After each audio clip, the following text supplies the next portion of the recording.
Dans la mort, il y a de nombreux effacements mémoriels successifs qui se font et qui ne se limitent pas à la vacuité. Ça fait que j'ai vu des cas où les morts se rappellent encore assez bien de leur vie passée jusqu'à plus tard, jusqu'à des stades plus tardifs. Et parfois, c'est vraiment au moment de la naissance, de la vie d'après, que l'effacement mémoriel devient définitif. Donc même pas la conception, la naissance. Ça m'est arrivé de voir ça. Donc voilà, il y a des choses assez intéressantes qui se passent. Quand vous avez un bébé, quand vous portez une âme dans votre ventre, vous pourriez communiquer avec elle et lui demander qu'est-ce qu'elle faisait avant. Peut-être certaines âmes pourraient vous répondre. Alors moi, ce que j'ai vu, parce que j'ai étudié plusieurs personnalités célèbres et leurs morts, en général, je me suis arrangé pour qu'elles soient mortes depuis longtemps, depuis presque un siècle. Comme ça, j'ai l'impression de déranger personne.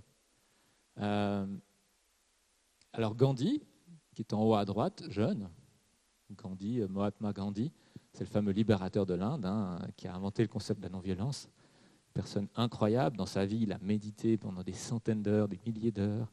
Il a fait des jeûnes, il a sauvé l'Inde de la catastrophe quand il y a eu la partition avec le Pakistan, où il a jeûné pendant des semaines, je crois, alors qu'il était déjà très vieux, jusqu'à la porte de la mort, jusqu'à ce que tous les combats s'arrêtent.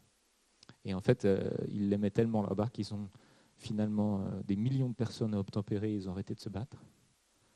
Donc un grand personnage.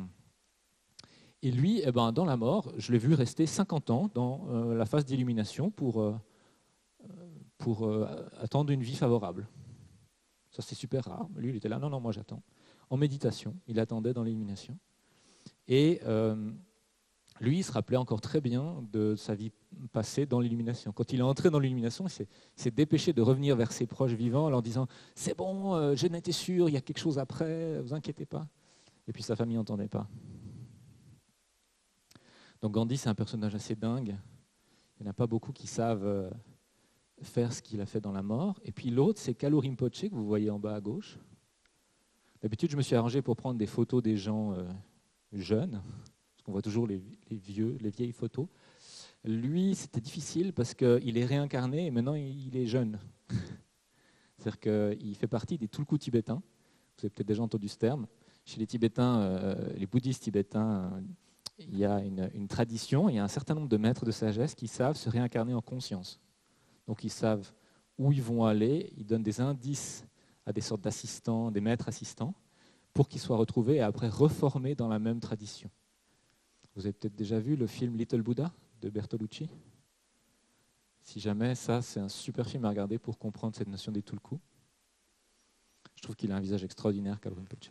Il était d'une joie de dingue.